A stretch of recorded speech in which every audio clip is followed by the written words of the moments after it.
Hello everyone and welcome back to the full-time podcast. Today we're going to go through the top games in the Premier League today. There's been some absolute shockers, some howlers from some teams as well. Luton have won 4-0 against Brighton.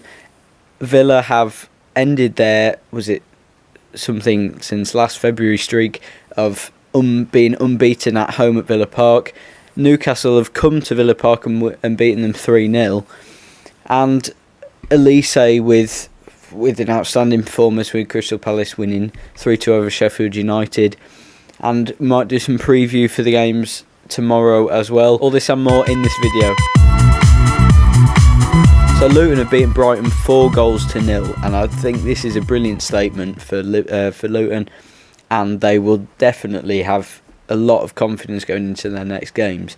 The thing we're going to talk about is if Luton can stay up. I know there's a lot of things for Brighton because it is frankly a terrible loss. Any loss to Luton or those bottom three, the teams that have come up basically from the Championship, any drop points to them is a bad result. And to lose 4-0 to Luton, even though Luton played really well, I know Adebayo got a hat-trick, but not good enough for Brighton. Luton though, can they stay up? And I think what could happen this season, maybe the FA and the FA just in general, referees, their decisions, and the stuff behind the scenes like deducted points, could that just decide the whole league this season? Because Everton have got deducted points, they're being looked at as well, so are Nottingham Forest. They could get deducted points,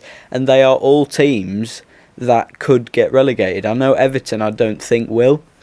If they get another points deduction though, that would put them in a very bad place. I think if Luton can really take advantage of this, and I haven't had a look at their next few games, but they really need to capitalise on this because their confidence will be at an all-time high. And I think Luton looked a really good side against Brighton. Yeah, it could be, the relegation could be decided by the FA because we know decisions on the field have caused, the deliberate one is the Spurs-Liverpool one on, the Curtis Jones red card, whether that was one or not, because of the Bournemouth one later on this season. And obviously the goal that was a clear mistake. So VAR and the FA are going to decide a lot of things with points deductions, whether Man City this season will get anything. Because I know I think it was their old financial advisor or something, said that if the charges that they're investigating, if they get proved, which they could do, if they do get proved, then Man City, I think he said that they'd at least get relegated, which is not looking good for Manchester City. Anyway, though, brilliant win for Luton there against Brighton, 4-0. Adebayo with a hat-trick, who will be on an all-time high as well in confidence.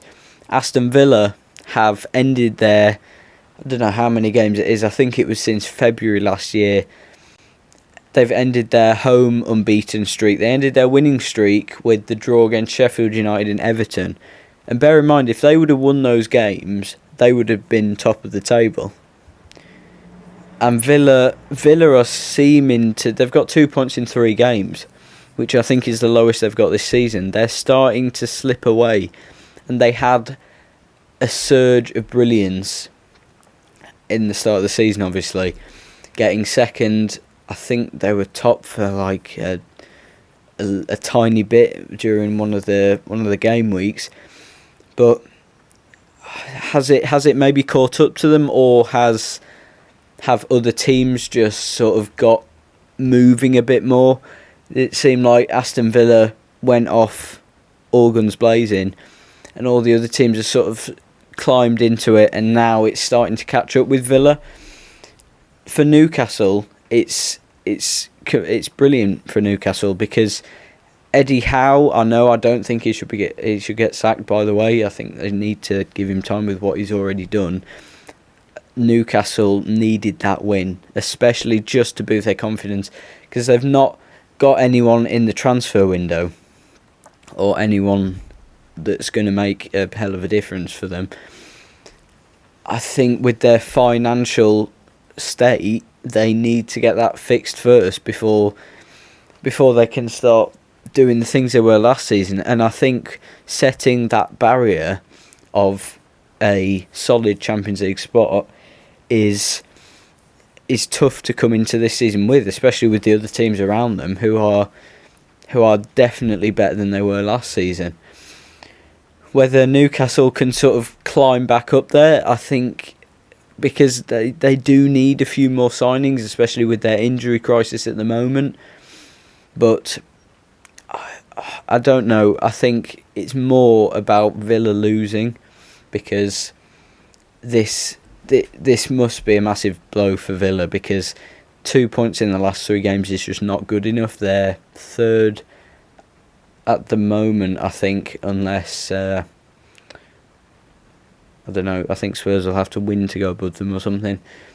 Villa could have been top if they won those games, and really, for a side like Villa this season, they have to be beating Sheffield United and Everton. Sheffield United at home as well.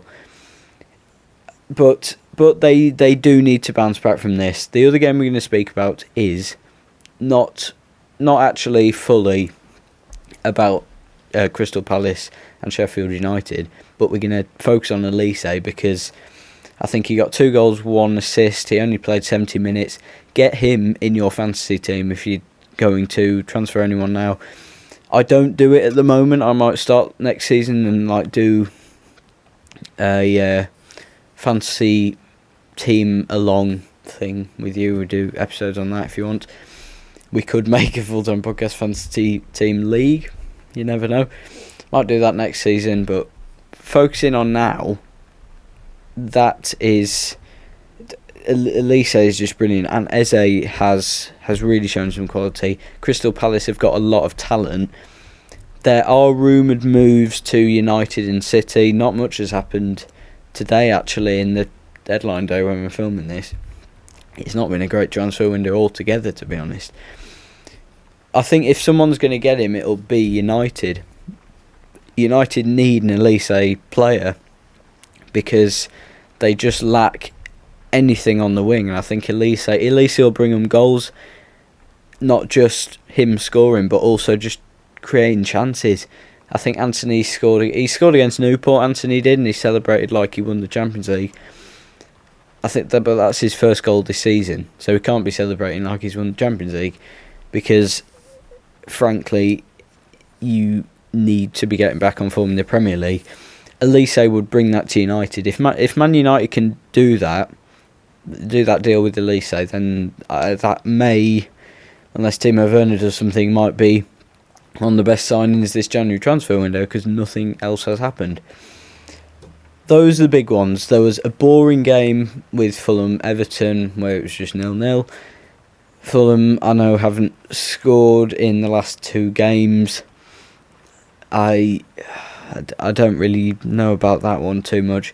And then there are some games today. There's obviously Man City against Burnley. There also is Liverpool-Chelsea, which is a massive one. If Chelsea can win that, imagine. It's at Liverpool though. I think Liverpool will win. I think they will. I think they will just solidify top spot for now until Man City inevitably catch up and go 1 point clear again. And we've forgotten about Arsenal when they won 2-0 against Nottingham Forest. Also, a reminder before we go that we are doing an AFCON final watch along, and we're doing it with Joe as well hopefully it'll be done, the new studio, and that'll be when we're pumping out all the content for you to watch. So cheers for watching this video, and I'll see you next time. Goodbye.